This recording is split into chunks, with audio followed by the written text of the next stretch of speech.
Okay friends, बचे जितने सवाल थे 73 से 80 आज हम कंप्लीट कर लेंगे।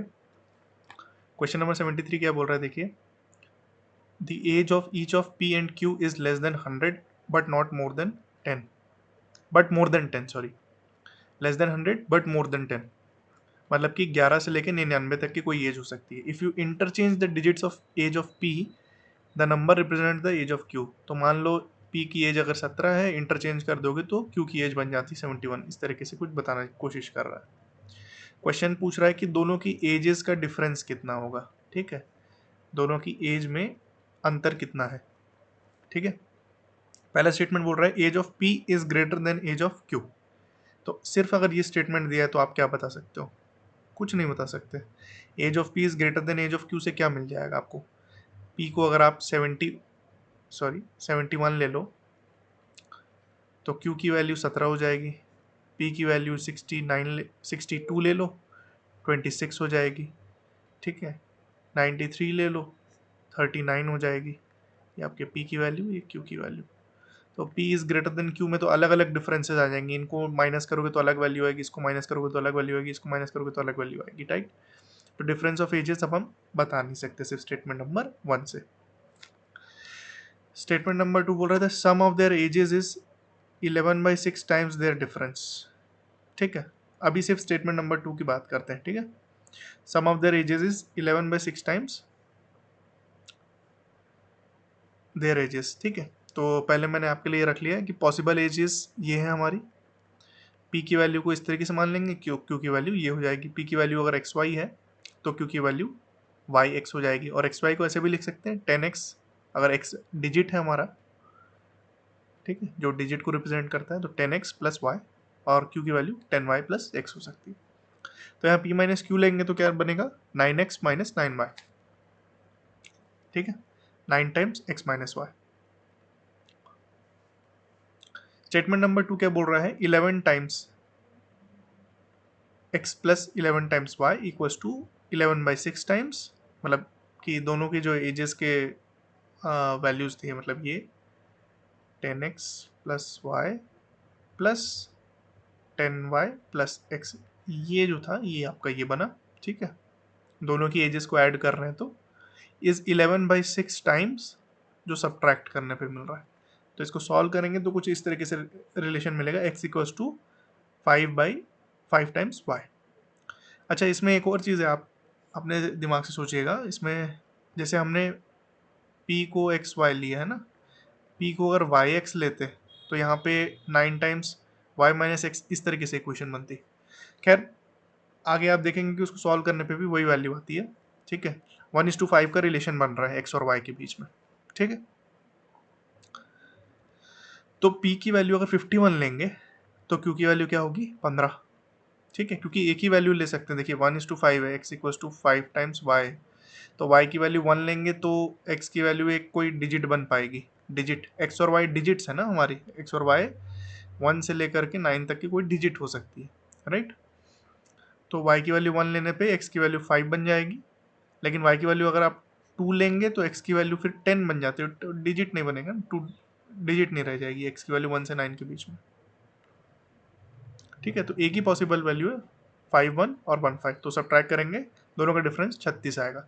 अच्छा, इसी को अगर आप y माइनस एक्स करके करते तो इक्वेशन शायद ऐसी बनती है ना, तो उस केस में भी 36 आता दोनों का डिफरेंस।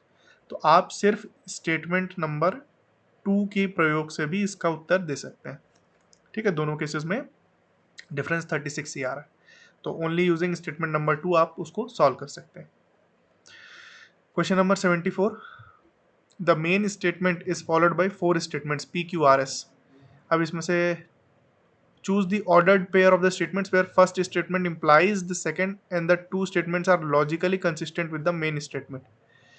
ऐसा कॉम्बिनेशन चूज कीजिए कि पहला स्टेटमेंट जो है वो दूसरे को स्टेटमेंट को इम्प्लाई करे, है ना, P इम्प्लाइज Q या R इम्प्लाइज S, जो भी हो, और मेन स्टेटमेंट के साथ तर्क संगत हो। क्या बोलने की कोशिश कर रहा है, देखते हैं। मेन स्टेटमेंट है P या तो डायरेक्टर बनता है या तो प्रोड्यूसर बनेगा। ठीक है, P या तो डायरेक्टर बनेगा या तो प्रोड्यूसर बनेगा। ठीक है, स्टेटमेंट नंबर, सॉरी, प्रदीप जो है, P बोल दिया मैंने, प्रदीप जो है वो या तो प्रोड्यूसर बनेगा या तो डायरेक्टर बनेगा। सॉरी, स्टेटमेंट नंबर पी बोलता है प्रदीप एक डायरेक्टर है, ठीक है। स्टेटमेंट क्यों बोलता है डायरेक्टर नहीं प्रोड्यूसर है। स्टेटमेंट आर बोलता है कि Pradeep is not a director, same as Pradeep is a producer, ठीक है। एंड नॉट अ प्रोड्यूसर मतलब कि प्रदीप डायरेक्टर है, ठीक। अब देखिए ये दोनों लॉजिकली एक दूसरे के साथ तर्कसंगत है और ये दोनों लॉजिकली एक दूसरे के साथ तर्कसंगत है ना। इसको अगर ऐसे लिखें Pradeep is not a producer, S P लिखूं, ठीक है। Pradeep is not a producer, Pradeep is a director. इसका मतलब क्या है, Pradeep is not a producer, Pradeep is a director, S P एक साथ, ठीक है। और आर क्यू को लिखूं, आर क्यू को लिखूं तो आर क्यू क्या बोलेगा, Pradeep is not a director यानी कि प्रदीप इज अ प्रोड्यूसर, है ना। तो ये दोनों ही लॉजिकल स्टेटमेंट्स हैं, ठीक है। तो इसका आंसर क्या होगा, both S P and R Q, ठीक है। Both S P and R Q, देखिए ये दोनों स्टेटमेंट एनालॉगस हैं, एक जैसे हैं, बिल्कुल वही चीज इंप्लाई कर रहे हैं जो करना है। ये भी डायरेक्टर बोल रहा है, ये भी डायरेक्टर बोल रहा है, और ये दोनों भी एक चीज है, ये भी प्रोड्यूसर बोल रहा है, ये भी प्रोड्यूसर बोल रहा है। तो प्रदीप या तो डायरेक्टर हो सकता है या तो प्रोड्यूसर हो सकता है। तो लॉजिकल कॉम्बिनेशन ऑप्शंस को देखो तो दो ही बन रहे हैं यार, एक एसपी वाला बन रहा है जो कि डायरेक्टर बता रहा है, और एक आरक्यू वाला बन रहा है जो कि प्रोड्यूसर बता रहा है, ठीक है। और दोनों एक दूसरे को इंप्लाई भी कर रहे हैं, जैसे कि एसपी का एक एग्जांपल ले लो, Pradeep is not a producer, Pradeep is a director. एक साथ बोल के देखो स्टेटमेंट को, एस और पी को एक के बाद एक बोलो, Pradeep is not a producer, Pradeep is a director, logical है। आर क्यू को लीजिए, Pradeep is not a director, Pradeep is a producer, logical है ना। तो इसलिए बोथ एस पी और आर क्यू, ठीक है। इसका आंसर ऑप्शन नंबर सी होना चाहिए मेरे हिसाब से। चलिए अगला क्वेश्चन 75 बोल रहा है इफ ए प्लस बी का मतलब ए माइनस बी है। अच्छा चलिए इसको सिंपल कर देते हैं, प्लस का मतलब माइनस है, माइनस का मतलब मल्टीप्लाई है, डिवाइड का मल्टीप्लाई का मतलब डिवाइड है, डिवाइड का मतलब प्लस है, ठीक है। तो इस चीज को अपन फिर से लिख लेंगे, इस चीज को क्या लिखेंगे, प्लस का माइनस है तो 10 माइनस 30, माइनस का क्या है मल्टीप्लाई है तो इंटू 10 इंटू 100, फिर 100 इंटू जो 50 था वो डिवाइड में बदल जाएगा क्योंकि मल्टीप्लाई का मतलब डिवाइड है और डिवाइड का मतलब प्लस है, तो ये प्लस बन जाएगा। तो आप सबसे पहले क्या करेंगे, बॉड मास रूल होता है BOD MAS, ठीक है। तो डिवीजन से शुरू करेंगे, ये सबसे पहले होगा, ये 2 बन जाएगा। फिर मल्टीप्लीकेशन पे आएंगे तो 3 इंटू 2 ये 60 बन जाएगा, ठीक है। फिर आप एडिशन और सब्ट्रैक्शन कर सकते हैं, वो एक ही बात हो जाती है। तो 10 माइनस 60 प्लस 25 इक्वल्स टू -25। तो इसका आंसर क्या है, ऑप्शन नंबर डी -25, है ना। बहुत सिंपल है, इसमें कोई डिफिकल्टी नहीं होनी चाहिए। ऐसे लिख लिया कीजिए जब भी इस तरीके का हो ना, इस तरीके से लिख लीजिए, इसका मतलब ये है, LHS का मतलब RHS है, फिर इक्वेशन को रीराइट करके कीजिए। तो ये सवाल छोड़ना नहीं था, ये सवाल छूटेगा तो बहुत दिक्कत हो जाएगी, इस तरीके के सिंपल सवाल को नहीं छोड़ना। एक और सवाल रिलेशंस का इसी टाइप से, logical reasoning. P means greater than, Q means less than, R means not greater than. क्या नॉट ग्रेटर देन को मैं ये लिख सकता हूं less than equal to, right. S means not less than, not less than यानी कि या तो ग्रेटर देन या equal to, not less than छोटा नहीं होना चाहिए, या तो बराबर हो जाए या बड़ा हो जाए, ठीक है। T का मतलब है equal to. Then consider the following statements, चलिए लिख लेते हैं इसको। 2x, फिर s की क्या वैल्यू है 3y एंड सो ऑन, इस तरीके के पूरे को मैंने आगे आपके लिए स्लाइड में रखा है। तो स्टेटमेंट नंबर 1 को देखते हैं, 2x is greater than equal to 3y and 3x equals to 4z। तो क्या 9y is greater then 8z, ये पूछ रहा है। तो देखिए सब चीज को हम x के टर्म्स में लिख लेते हैं। इस इनइक्वालिटी को अगर हम बेस्ट केस सिनेरियो लेते हैं तो 2x इक्वल्स टू 3y होता है ना। x तो y जो होगा, तो y उस केस में क्या होता है 2x इक्वल्स टू 3y, तो y at max 2/3 of x हो सकता है, नहीं तो उससे छोटा ही होगा क्योंकि x जो है देखिए 1.5 टाइम्स है y का, है ना। x जो है वो हमेशा बड़ा है, तो एक best case scenario for y बोलूं तो y इक्वल्स टू 2/3x या फिर उससे छोटा ही होगा, ठीक है। तो चलिए बेस्ट केस सिनेरियो लेते हैं, तो 9 times 2/3 of x is greater then 8 times z की वैल्यू है 3/4 ऑफ x, है ना। यहां से कुछ नहीं किया, z को लिख लिया 3/4 ऑफ x, ठीक है। तो इसको देखिए आप, इसको जब सॉल्व करेंगे तो 3, ये बन गया 2, तो 6x is greater then 6x। नहीं भैया, ये तो इनइक्वालिटी होल्ड ही नहीं करेगी, है ना। इक्वल्स टू होता तो सही होता, ग्रेटर देन कहाँ हो जा रही, ठीक है। और ये वाला LHS वाला अपने बेस्ट के सिनेरियो में बराबर आ रहा है, नहीं तो हमेशा छोटा है, हमेशा छोटा है, ठीक है। तो ये स्टेटमेंट 1 का कोई लॉजिक नहीं है, स्टेटमेंट 1 इलॉजिकल स्टेटमेंट है, 6x is greater then 6x, ऐसा कुछ नहीं हो सकता, ठीक है। Statement number 2, x is less than 2y and y is less than equal to z, then x is less than equal to z, क्या ऐसा हो सकता है? चलिए मैं एक एग्जांपल आपके लिए ले आता हूं, जिससे कि ये आपको पता चल जाएगा कि प्रूफ होगा कि नहीं होगा, ठीक है। y को हम लोग 100 मान लेते हैं 2 मिनट के लिए, और x को मान लेते हैं 199.9, ठीक है। तो x जो है वो 2 टाइम्स ऑफ y से कम है, 200 से कम है x इज 199.9, ठीक है। और y जो है वो less than equal to z भी है, z को हम मान लेते हैं 130, कुछ भी एज्यूम कर ले रहा हूँ मैं, एक तरीके से डिस्प्रूव कर दे रहा हूँ एक स्टेटमेंट, एक एग्जांपल लेके, ठीक है। तो z को आप मान लो 130, तो देखिए ये वाली सेटिस्फाई हो रही है और ये वाली कंडीशन भी सेटिस्फाई हो रही है, ये वाली हो रही है 199.9 इज लेस देन 200, और ये वाली भी हो रही है y is 100 which is less than equal to 130, right. तो क्या x less than equal to z होगा हमेशा, ये पूछ रहा है। तो इसी केस में दिख जा रहा है कि भैया नहीं, ग्रेटर देन हो जा रहा है ना z से, z 130 है, x 199.9 है, तो x क्या है, x तो बड़ा हो जा रहा है ना z से, तो इसी में तो ये डिससेटिस्फाई हो गया, राइट। स्टेटमेंट 1 स्टेटमेंट 2 दोनों से नहीं हो पा रहा, ठीक है, दोनों ही गलत स्टेटमेंट है, okay. If in a certain code ABCD, अगला question is written as 24 EFGH, बहुत सिंपल सवाल था ये, बहुत सिंपल सवाल, इसको नहीं छोड़ना है प्लीज, इस तरीके के सवाल अगर छूट गए तो प्रॉब्लम हो जाएगी। EFGH इज 1680, IJKL इज, देखिए ABCD is 1 into 2 into 3 into 4 करें तो 24 आ जाता है ना। ये फर्स्ट लेटर, ये second letter, third letter, fourth letter, है ना, fifth letter, six letter, seven letter, 8 letter, इनको मल्टीप्लाई कर दीजिए, 1680 आ जाता है। IJKL मल्टीप्लाई कर दीजिए, 1180, 1180, सॉरी 11880, 11880, ठीक है। तो ऑप्शन नंबर ए होगा। फिर क्वेश्चन नंबर 78, ये भी बहुत सिंपल सवाल है। देखिए पॉट को क्या लिखा, पहले ए लिखा, फिर उसके बाद उल्टा कर दिया, पॉट को टॉप कर दिया। ट्रैप को क्या लिखा, पहले ए लिखा, फिर उल्टा कर दिया, PART कर दिया, ठीक है। तो अरीना को क्या लिखेगा, पहले ए लिखेगा, फिर उल्टा करेगा, ANERA, ठीक है। Option number D, option number D होगा इसका, ठीक है। चलिए ये थोड़ा हार्ड था, ठीक है, ये 2023 में भी इस तरीके से आया था सवाल एक।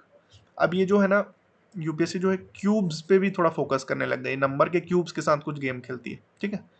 तो 3, 14, 39, 84 कुछ है, और 258, ठीक है। देखिए 3 को लिख सकते हैं 1 का क्यूब प्लस 2, 14 को लिख सकते हैं, पहला जो अच्छा अप्रोच क्या होगी, अपनी अप्रोच समझ लीजिए, इस क्वेश्चन को तो सॉल्व कर ही लेंगे। अप्रोच क्या होगी, पहले देखते हैं रिलेशन क्या बन रहा है। तो पहले हम माइनस करके देखे, कुछ समझ में नहीं आ रहा था, माइनस करने से दोनों का डिफरेंसेस अलग अलग आ जा रहे थे, क्या 11 आ जा रहा था या कुछ 25 आ रहा था, इस तरीके से तो समझ में नहीं आ रहा था, ठीक है। तो फिर क्या कर सकते हैं, स्क्वायर के टर्म्स में करके देखिए, raise to the power 2, square के टर्म्स में भी ऐसा कुछ मिल नहीं रहा था, तो क्यूब के टर्म्स में कुछ मिला। तो अप्रोच क्या होगी, देखिए पहले आप माइनस करके देखेंगे, प्लस करके देखेंगे, फिर स्क्वायर्स का कुछ रिलेशन बना तो, फिर क्यूब्स का कुछ रिलेशन बना तो, इस तरीके से देखते हैं इस तरीके के सवाल में, ठीक है।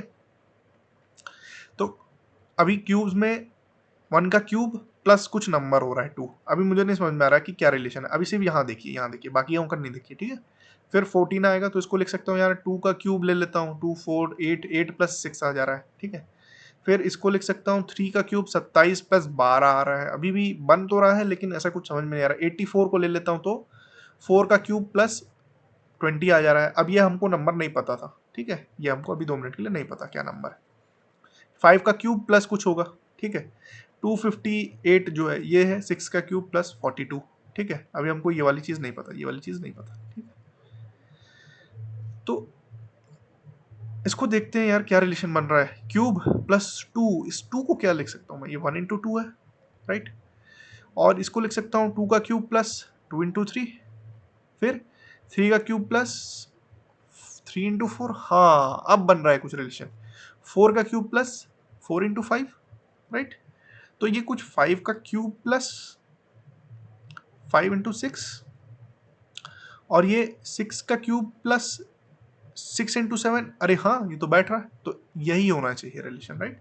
और जब इस रिलेशनशिप पे जाएंगे तो अपने को मिलेगा 5 का क्यूब प्लस 5 × 6 विच इज 30, तो उससे आंसर मिलेगा 155। आंसर क्या है, 155, ठीक है। Option number B, option number B 155।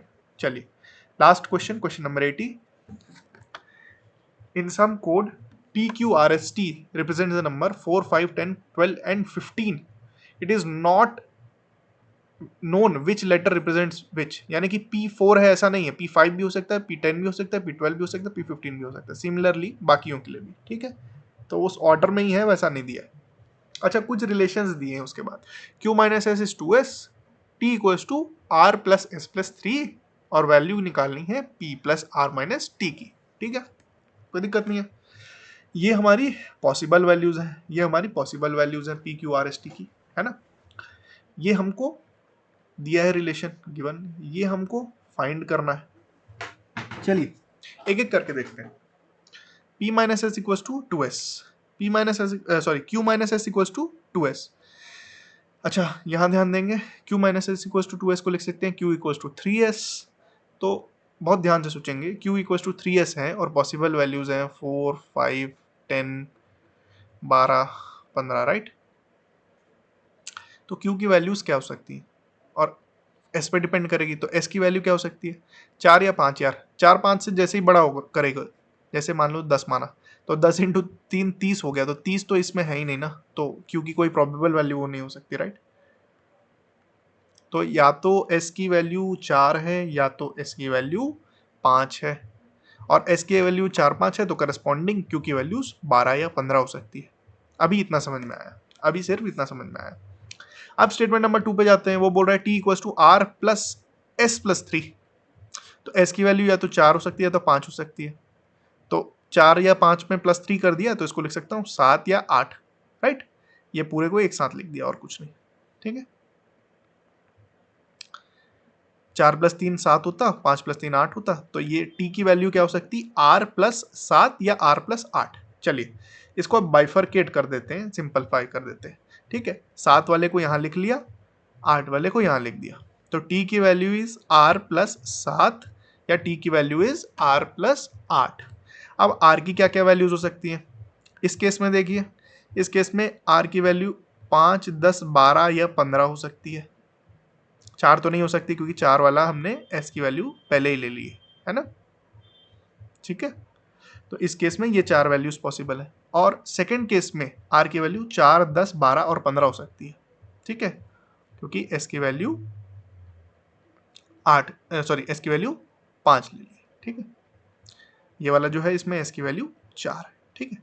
अब देखिए जैसे ही S की वैल्यू आपने 4 ली तो Q की वैल्यू इस केस में फिक्स हो जाएगी 12, राइट। तो हमारे पास ऑप्शन क्या बचे, 12 भी नहीं बचा, अब R की वैल्यू 12 नहीं हो सकती, 5 होगा मान लो, तो 5 + 7 12, 12 हो नहीं सकता, तो ये चला गया। 10 + 7 17, 17 है नहीं ऑप्शन में, ठीक है। 15 + 7 ये भी बाहर निकल गया, तो ये नहीं, तो इस वाले से तो कुछ भी नहीं मिल पा रहा अपन को, इस वाले से तो कुछ भी नहीं मिल पा रहा, ठीक है। ये वाले पे ध्यान लाते हैं, S की वैल्यू हुई 5, तो Q की वैल्यू हो गई 15, ठीक है। तो 15 नहीं हो सकता R, और 5 नहीं हो सकता R। अच्छा T की वैल्यू अगर हम 12 ले लें तो 12 + 8 20 हो जाएगा, 12 सॉरी R की वैल्यू अगर हम 12 ले लें, R की वैल्यू अगर हम 12 ले लेते तो 12 + 8 20 हो जाता, तो वो तो बाहर निकल जाता, T की वैल्यू जो है इसमें नहीं रह जाती, T की वैल्यू हमारी ये गिवन सेट में नहीं रह जाती।